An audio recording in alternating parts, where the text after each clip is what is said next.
Well, after coming to occupy the land of Canaan, after the death of Joshua, the tribes that made up the children of Israel entered into a period pretty much of self-governance.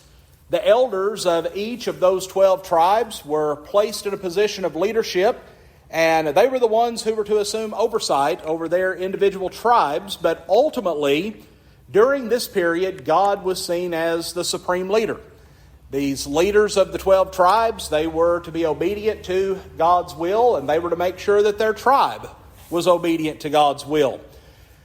But this system was one that was fraught with many issues, a lot of problems that went along with this, but mainly it stemmed from numerous attacks that came on the part of the surrounding nations that either were still occupying Canaan along with the Israelites, or some of those that had been driven out of Canaan. And so what eventually happened were the Israelites came to be influenced greatly by some of those nations, and they began to even worship some of the false gods that those nations worshipped. And so what would transpire over this period of roughly 336 years? The nation would fall into a very deep, dark time, a time when it seemed that they were about to fall. And God would raise up an individual. These individuals came to be known as the judges. And we find that 12 times over those 336 years, God raised up individuals who their job was to basically renew the zeal of that nation, to aid them in driving out the oppressors, and to purge the idol worship from the land, to turn the people back to worshiping God. Well, this worked well for a while. But after the death of each of these judges, the people very quickly would fall back into their old ways. And so you had a constant cycle that took place during those years. But eventually, as I said, they began to be influenced more and more by the nations that were surrounding them, and they decided that they wanted to be more like those nations. And so they began to cry out, desiring to have a king like those nations around them. Well, you may remember Samuel was the last of the judges that was in place. Samuel was very upset. He felt that the people were rejecting him as their leader. He went to God, and God relayed a message to him and said, Samuel, they have not rejected you, they've rejected me. Because ultimately during that time, this was, to use a modern day term, this was a theocracy. God was the supreme leader of that nation. And these judges and the elders of these tribes, they were the ones who were to be serving under the leadership of God. But when the people rejected that leadership, they rejected God. Now God had Samuel go to the people and warn them what was going to happen if they got a king like they wanted. And ultimately his message was, folks, it's not as grand as you think it is. He's not going to treat you well. He's going to take advantage of you. Everything is going to be for his benefit. But they would not be dissuaded. They still wanted a king. So God chose the first king. He chose a man by the name of Saul. And Saul, he had all of the qualities that the people desired. He was good looking. He was strong. He was what the people felt like a king should be like. Well, Saul, he started out well, but ultimately, when it's all said and done, he was a failure. And the reason for this is because, you may remember from our previous study, he made an unlawful sacrifice. There was not a priest there to offer a sacrifice, so he offered a sacrifice to God, which was unlawful during that period. But also, he made foolish oaths that came back to bite him. But he also disobeyed God's command to completely destroy the Amalekite nation. And the reason that he did not do this was because, as he said, the people wanted to bring back spoils of war. The people wanted to bring back the Amalekite king as a trophy. And so he did not go along with what God had commanded him to do. And so ultimately, Because of this disobedience on the part of Saul, he was rejected, and all of his descendants were rejected by God. They were no longer allowed to be the reigning family over Israel. Well, after the death of Saul, David came to power. Saul reigned for 40 years. David came to power. And although David was a flawed man in many ways, he was not perfect. He made many mistakes. But David is generally recognized as Israel's greatest king. And the reason for this is because David did accomplish many great things for that nation during his time on the throne. And even though he made mistakes, his desire was to please God. And the times when he made mistakes and his eyes were open to the reality of those things, he took the steps that were necessary to right those wrongs. David faced many obstacles even from within his own family. Remember, he had 2 of his sons that rose up at different times and tried to take over the nation. But through it all, David remained faithful to God, and he's remembered as a man after God's own heart. Well, David, after he reigned for 40 years, just as Saul had reigned for 40 years, David passed away. And his son Solomon rose to the throne. Well, Solomon started out as a very strong king. He displayed great prowess as a leader very early on. When God offered to give him anything he desired, he asked for wisdom to be able to lead that nation effectively. And God bestowed upon him a great deal of wisdom. But we find that probably Solomon's greatest accomplishment was the construction of the temple. Remember, this was something that David had wanted to do. He had even started the plans and amassing all the materials and things of that nature, but because of the sins that he had committed, as the text says, because he had shed so much blood, God would not allow him to be the one to actually construct the temple. Solomon would be the one who would be given that honor. But also during this time, we find that the nation grew in wealth. They became a very wealthy nation.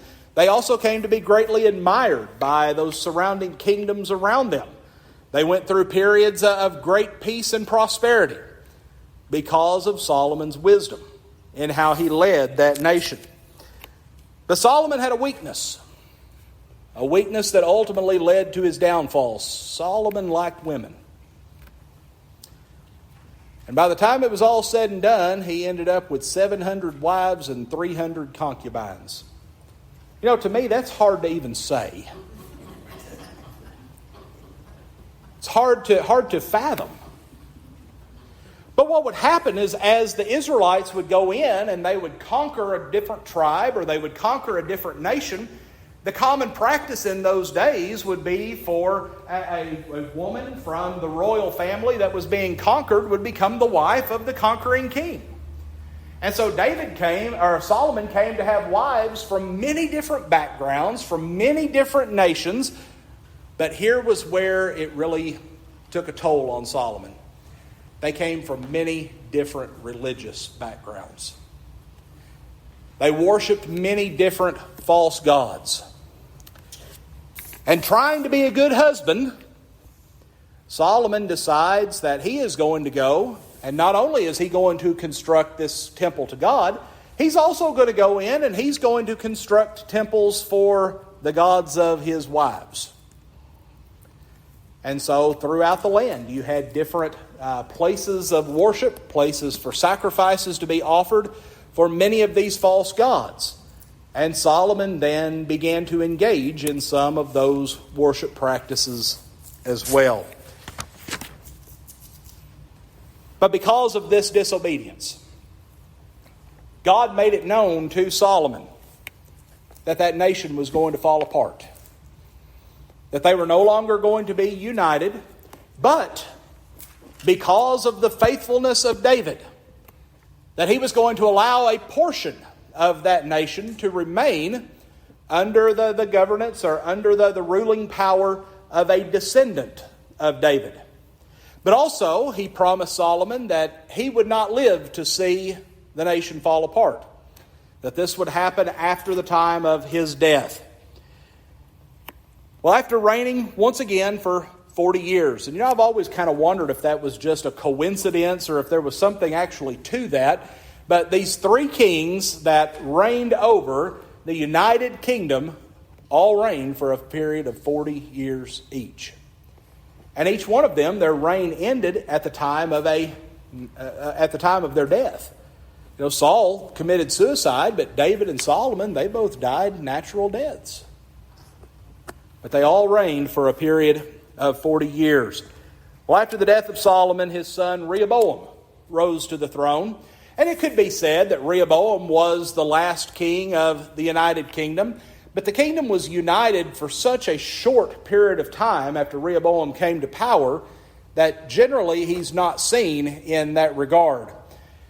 Because right after Rehoboam came to power, Solomon had put some taxes and things in place that were really starting to place a burden upon the people. And it was time that those things could have been lifted. And Rehoboam really could have taken a step in the right direction, evoked the pleasure of the people by recalling some of those taxes and things that were in place. But what Rehoboam does, and on one hand, I look at this and I see, well, there's a degree of wisdom there. He goes to two different sets of advisors. He goes to his father's advisors, those who were older, those who had more experience in diplomatic service. He goes to them and he asks their advice, and they tell him, absolutely, do what the people are asking you to do. But then he goes to some younger men who were his contemporaries. And he asked them the same question, and essentially paraphrasing, they said, no, don't do that. You've got to get your bluff in on the people. Don't let up on them. You make it even harder. Show them that they can't walk all over you. Well, whose advice do you think he took? He took the advice of the young advisors. Well, as a result of this, the nation divided. 10 tribes separated off, and God had already foretold back during the time of Solomon that Jeroboam would reign over part of that kingdom. Well, 10 of those tribes separated off. They went to the north. They established the kingdom of Israel, and they called Jeroboam to be their king. But 2 of those tribes, the tribes of Judah and Benjamin, they remained, and they became that remnant that was promised to Solomon that would remain. So the kingdom divided. It did not divide on equal lines. But Judah and Benjamin, who were kind of seen as I guess you would say, sister tribes. Judah was the more prominent tribe, but Benjamin was a small tribe. And a lot of times they would be grouped together whenever it would come to different diplomatic affairs and things of that nature. So those two stayed together. Well, we find that Rehoboam is really only known for that one thing. He reigned for 17 years. And in 17 years, he had to engage in a number of other things. But the thing that he is remembered for the most is being the one that allowed that kingdom to divide.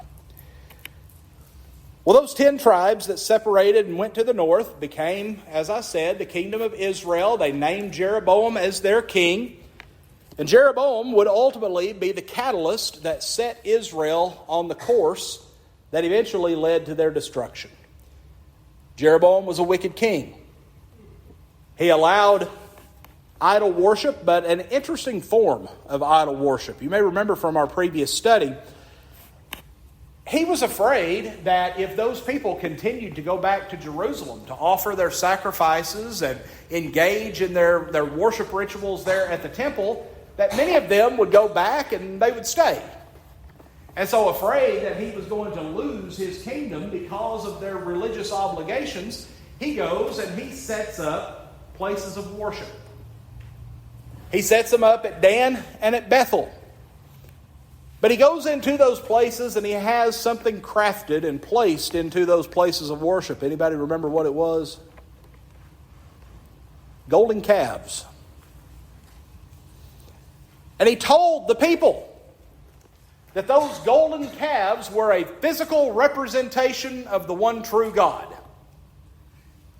And so he led the people to believe that by going to these locations, bowing down and offering their sacrifices before these golden calves, that was acceptable to God because this was merely a representation of God. So he became an idol worshiper. But something that we have to be very careful of as we read from this point forward, we find numerous references to different forms of idol worship. We would 100% agree that what he set up here was idol worship. But a lot of times, the way that it's described in these accounts moving forward, the worship there at Dan and at Bethel was not always described as idol worship. Oftentimes it was described as worship at the high places. These were seen as places of prominence. And so you'll read a lot of times about kings that will come to power and they'll drive out the idol worship, but they let the high places remain. So did they really drive idol worship out of the land? No. They drove the worship of these heathen gods out of the land, but they did not drive out this perverted form of worship to the one true God. Well, Jeroboam is the one that established this. He's the one that allowed this to commence. And this is what he is generally remembered for most. Well, after 22 years, Jeroboam, he passes away, and his son Nadab rises to the throne. Now, Nadab is one of the kings that we know very, very little about. He didn't reign for very long. In fact, he only reigned for 2 years. And really all the Bible tells us about Nadab is that he continued down the path that his father had taken. And so really he did nothing to improve that kingdom. He did nothing to change this false form of worship. He just let things continue going in that downward path that Jeroboam had begun. Well, after 2 years, Nadab was assassinated by a man by the name of Baasha. Baasha wanted the throne. He wanted to be done with Jeroboam and Jeroboam's family, and in fact, it had been prophesied that because Jeroboam had brought in idol worship, that God was going to reject his family from being the king over Israel. Well, we find that only 2 out of that family were allowed to reign. When Nadab was killed, this brought it into the first dynasty of kings that would reign over that kingdom. Baasha was the start of the second dynasty, or the second family of kings that would come to reign over Israel. Now, Baasha, he reigned for 24 years. 24 years. But the best description that I could give for him was he was worthless as a king. He really did nothing. He didn't improve the nation at all. And very little is known other than the fact that just as we saw with Nadab, he continued to engage in the sinful practices of Jeroboam. He wanted to be king so bad. He wanted to remove that family and their influence from power. But then when he rose to power, he did nothing to change it. He continued down that very same path. Well, following his death, his son Elah came to power. Elah is another what we might refer to as obscure king. His reign was very short, was very lackluster. And really the only thing that is remembered about him was, as we would say today, he was an alcoholic. He stayed drunk most of the time. And after 2 years on the throne, he was assassinated by a man by the name of Zimri while he was in a highly drunken and compromised state. Well, guess what? This now brings to an end the second dynasty of kings. You now have 2 families of kings that have been wiped out, that God has rejected because they continued in their rejection of God's will. You know, God promised time after time to these kings that He would bless them, He would protect them, their families would continue to reign so long as they were faithful to Him. But something that we find, and we're going to see a difference whenever we go back and we review the kings of Judah. Israel never had a king that honored God. Never had a king that did God's will. They're all remembered as evil men. Hence, they were all rejected by God. But let's talk about this man Zimri for just a moment. Zimri wanted to be king, but nobody else wanted him to be king. And so, whenever the people thought about Zimri and they heard about what he had done to Elah, the people of that nation, they did not look to him as a conqueror. They didn't look to him as their king. They saw him as a murderer and a national traitor. And so they went out and they found the commander of the Israelite army, a man by the name of Omri. And while he was still there in the military camp, they appointed him. They crowned him as king, even though Zimri had already claimed the throne for himself. The people went out and they made Omri their king. Well, immediately, Omri and the army and all of these people, they go there to Tirzah, the capital of the kingdom. They go and they surround the palace where Zimri is at. And when Zimri sees that, it's pretty much hopeless, that he's surrounded, there's nothing else he can do, he sets the palace on fire and he dies in the flames. He reigned for a grand total of 7 days. And guess what? That brings to an end the third dynasty of kings. In such a quick period of time, you see this turnover in royal families. But then, after the death of Zimri, we find that Omri was not able to just immediately step in and claim the throne. There was a power struggle that took place, and eventually, and from what I've read, essentially it was peaceful. There were some disagreements. Part of the nation wanted a certain man, part wanted Omri, and eventually Omri came out successful. And the main accomplishment, Tirzah has now been burned down. The palace has been destroyed. And Omri, being the military commander that he was, he decided that they needed to have a capital city that was in a more central location and one that was more easily defended.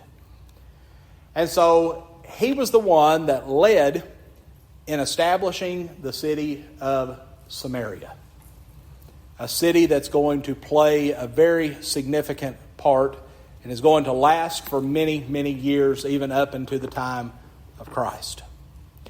Samaria became the capital of Israel.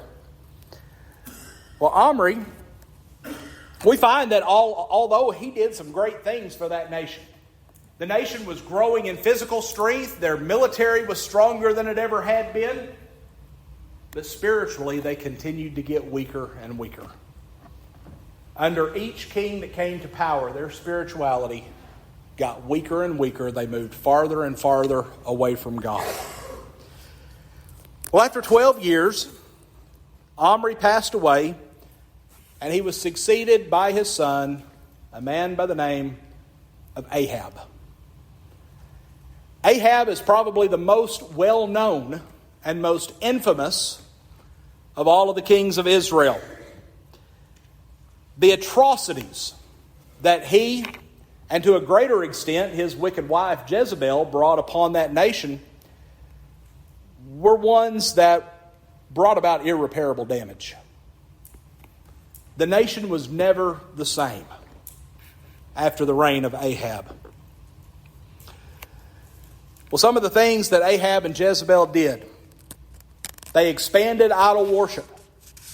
They made it more prominent throughout that kingdom. Jezebel went in and had the prophets of God all put to death. She wanted her false gods and her false prophets to be the ones that were in those positions of significance.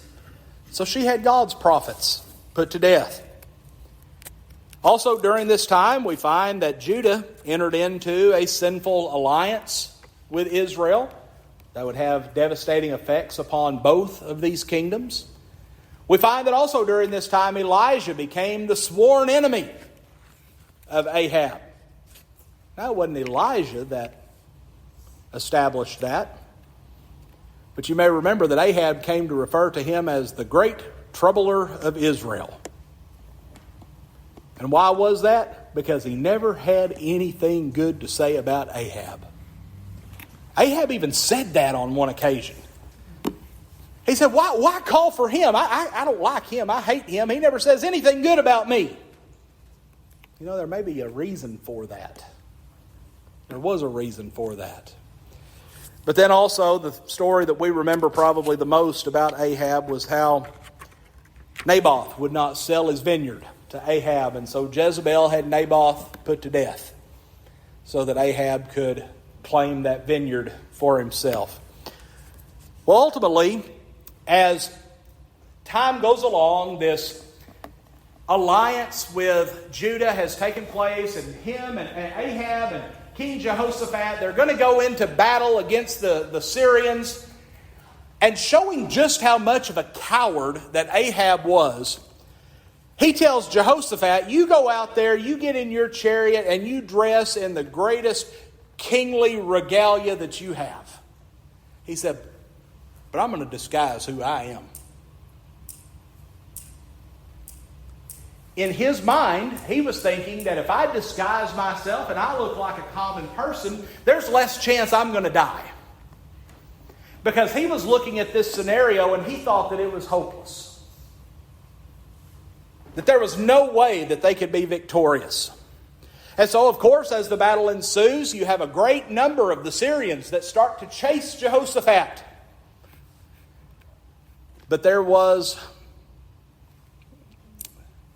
an archer, a Syrian archer.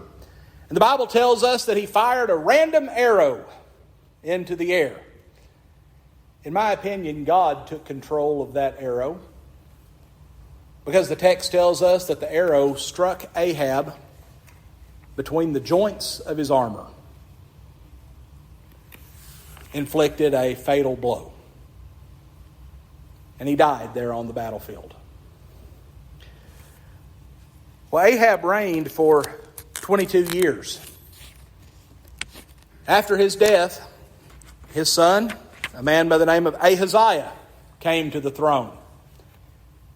Ahaziah would only reign for a very short period of time, because the Bible tells us he continued in the sins of his parents. He continued to do the very same things that Ahab and Jezebel had engaged in. And so during a Moabite uprising, we're not told exactly how this transpired, but apparently he fell through a lattice-covered window and he became severely injured. Well, he tells some of his soldiers to go and to, pray to or communicate with a Philistine false god.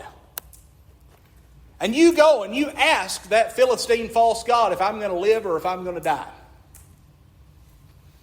Well, guess who they come into contact with while they're going to communicate with this false god? The one and only Elijah. Well, Elijah, he tells them very plainly that what they were doing and what their king was doing was highly offensive. That when there was a prophet of God in the land, that is who they should be conferring with, not with a false god.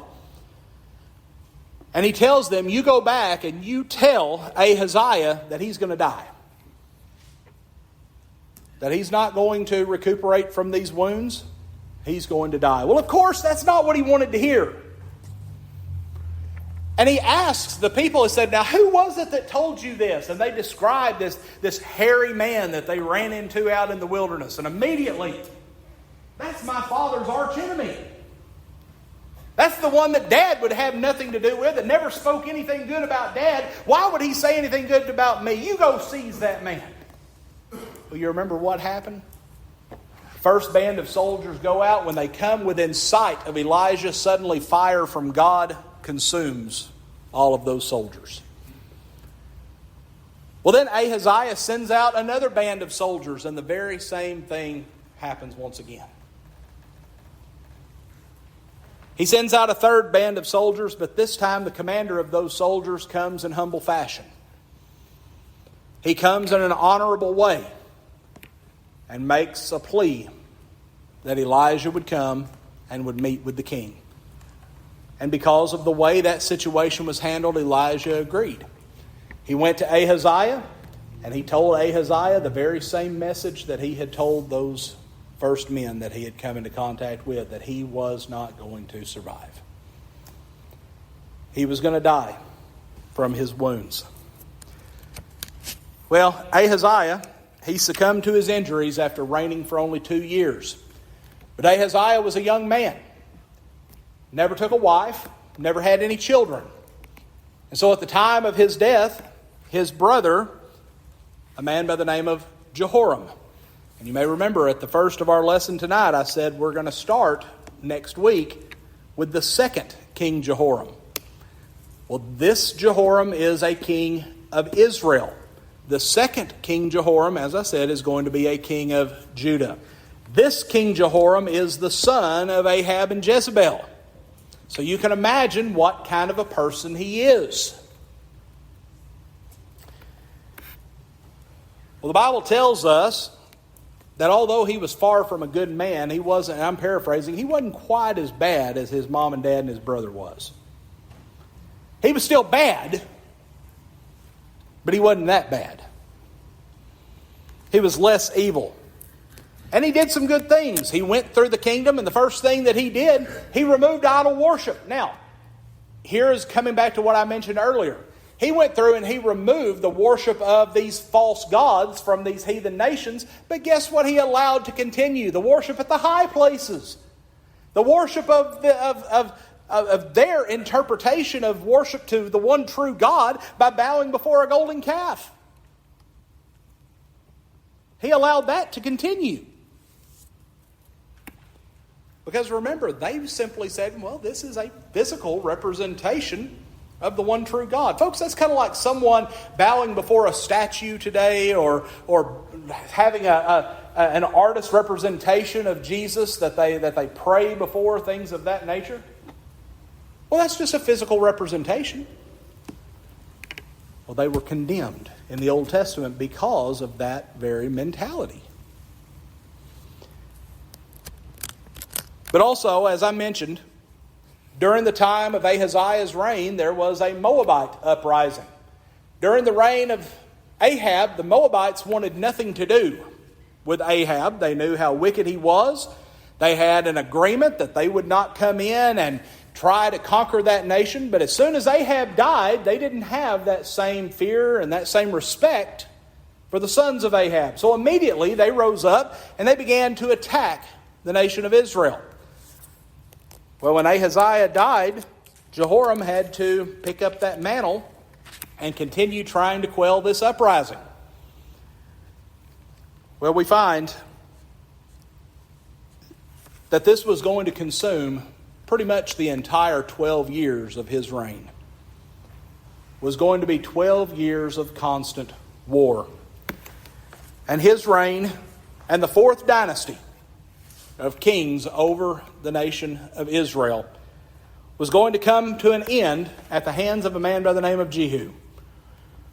Jehu was one of the commanders of the Israelite army. Jehoram had gone into battle and had been wounded, and while he was recuperating, Jehu decides that it's time. It had been prophesied that Ahab and all of his family were going to be put to death. They were going to be removed from the throne. It had been prophesied that Jehu was the one that was going to carry this out. Well, the time came that this was going to happen. So Jehu, he goes to Samaria, and as he's coming, some watchmen, they go and they tell Jehoram that Jehu is coming. Well, of course, he thinks that his commander's coming to bring some type of message about a battle or something, some type of report. And so he goes out in his chariot to meet Jehu, and when he meets Jehu, he tells him that he had come to carry out that prophecy. He had come to put Jehoram to death. Well, as the account goes, Jehoram, he recognizes what's taking place. He spins his chariot around. He tries to get back into the walls of the city.